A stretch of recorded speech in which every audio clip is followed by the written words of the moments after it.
Si Sir Evangelista po ay naisumuko sa ating programa para daw sa kanyang kaligtasan. Binabantaan daw kasi siya ng mga kamag-anak ng biktima.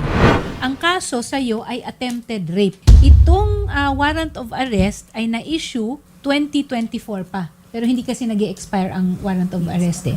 Dahil sa isang pangyayari, di umano, nung ilang taon ka lang?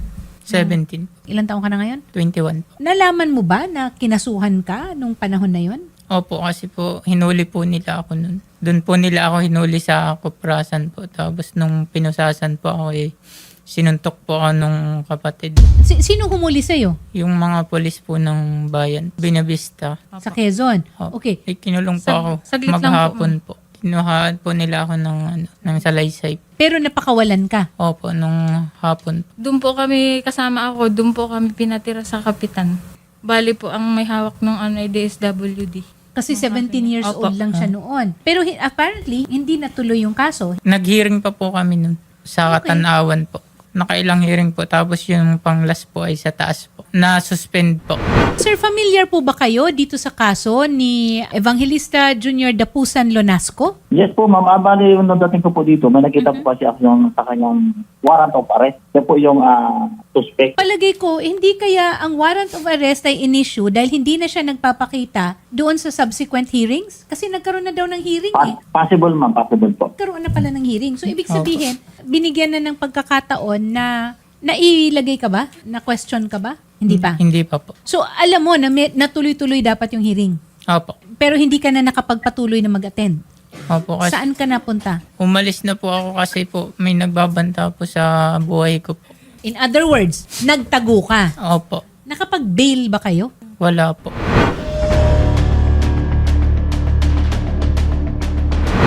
Sir, ano po ba ang magiging proseso ngayon na meron namang voluntary surrender po dito? Bali, isoserve po namin sa kanya yung warrant of arrest niya. And then, informahan po namin siya ng kanyang mga constitutional rights. And then, ipapamedical po at dadalhin po sa opisina for proper documentation. Okay. And then, ito turn over po namin siya sa custodial facility unit for safekeeping and proper custody. Ano pong ibig sabihin ng custodial jail? Sa ano po, dito po sa Mandaluyong City Dito Police sa Station. Mandaluyong. Oo. Pero kung meron siyang kinakaharap na kaso sa Katanawan, idadalhin ba natin siya rin doon? Pag may commitment order po na in-issue yung RTC branch 96. But in the meantime, dito siya sa, Yes po. sa Mandaluyong. Okay. Paano naman po rin natin mapapanatag ang loob ng pamilya ni Junior kasi natatakot sila dahil allegedly merong nagbabanta daw po sa buhay nila. Doon po sa custodial, ligtas naman po siya doon at meron naman pong CCTV doon. Wala po talaga mangyayari sa kanya. And then, pag turnover din po sa kanya doon sa Quezon, escorted po siya ng mga kapulisan. Escorted. Yes. Pagdating naman po dun sa Quezon, paano kaya yon? BJMP na po yung may custody po sa kanya noon. Okay. Depende po municipal jail or provincial jail. At ito naman po ay bailable Yes po, 120,000. Hindi naman kailangan na cash ito. Pwede namang bail bond, may Yes po, tinatawag yes po, na opo. bond. Opo. So, matutulungan naman kayo kung sakasakali para makapag-comply kayo dito sa tinatawag na bail. Pero, ang ibig sabihin nun, hindi kayo pwedeng mawala. Kailangan harapin ninyo.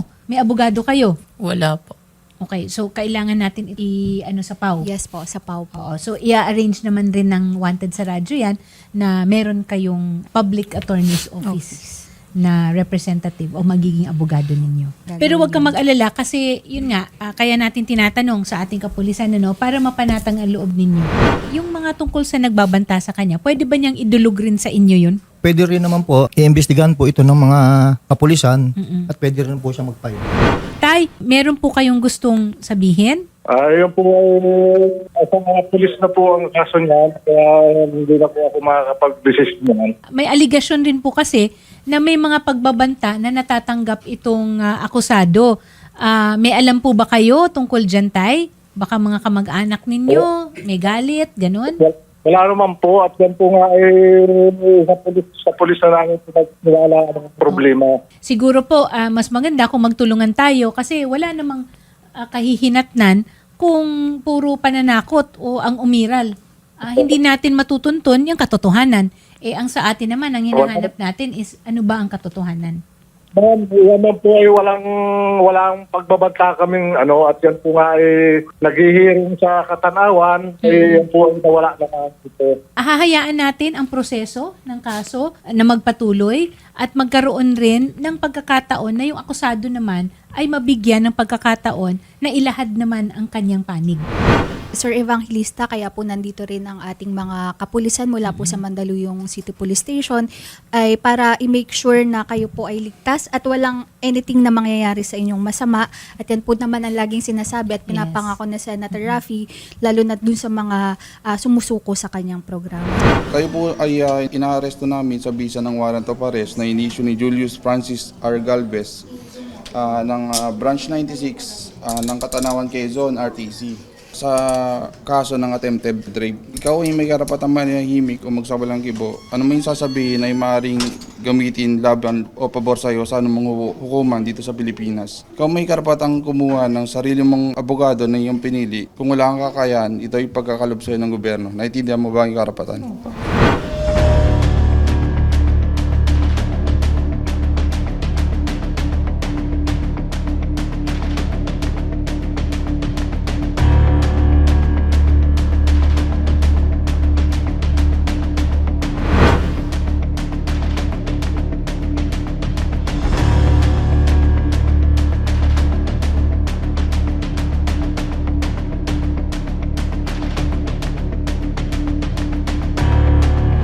Sir, ayun po matapos pong sumuko sa amin itong si Mr. Evangelista. Ngayon po nandito na tayo sa Mandaluyong PNP.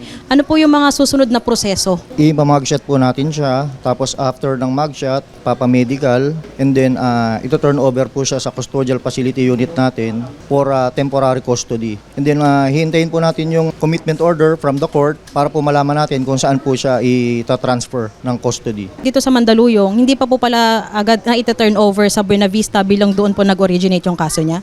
Yes po, kasi po pagka-return po natin ng warrant, doon po malalaman ng court yung details po ng arrest niya, and then yun po magiging basis po nila para po mag-issue sila ng commitment order. Ayun sir, bilang sumuko po siya sa aming programa, gusto lang sana namin na i-assure na siya ay magiging safe, wala akong mangyayaring anong masama sa kanya. Mapapangako naman po natin yun. Yes po, kasi po meron naman po yung CCTV dito na nakamonitor 24/7, and yung mga jailers po natin, mababantayan naman po siya.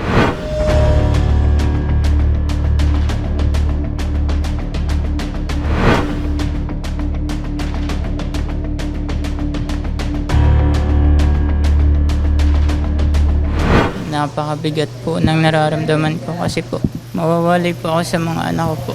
Pero ginawa ko lang po ito para sa kanila, para po matapos na po ang problema na to. May mga nais ka bang linawin sa mga nag-file sa'yo ng kaso tungkol ho dito sa attempted rape na i-file sa'yo? Ang mga inano po nila sa akin ay wala pong katotohanan yun. Puro kasinungalingan lang po. Sir, ito kasama natin yung pamilya mo, yung asawa at mga anak mo. May gusto kang sabihin sa kanila? Mag-iingat po palagi sila. Huwag niyo pong pababayaan yung mga bata. Mahal na mahal ko po sila. Sir, ang liliit pa ng mga anak mo, parang 4 years old, 2 years old, saka 4 months. Ano bang mga pangarap mo sa mga anak mo? Makapagtapos po sila ng pag-aaral. Isa rin po ito sa ginawa ko para po makapag-aral po sila ng maayos po. Mag-iingat kayo ng mga bata doon na aalagaan mo palagi sila. Mahal na mahal ko kayo.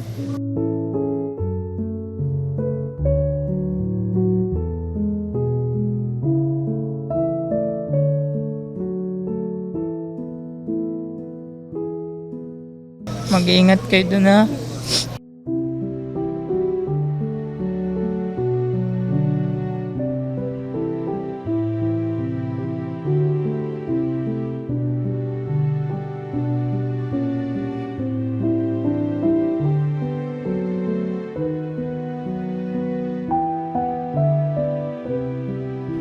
Bilang kayo ay sumuko ho sa programa ni Senator Idol Raffy Tulfo, kami po ay sinisiguro namin na ikaw ay magiging ligtas. Kami po ay nagpapasalamat sa tiwala mo sa aming programa, lalo na kay Senator Idol. Sir Raffy, maraming salamat po sa inyo sa tulong niyo po.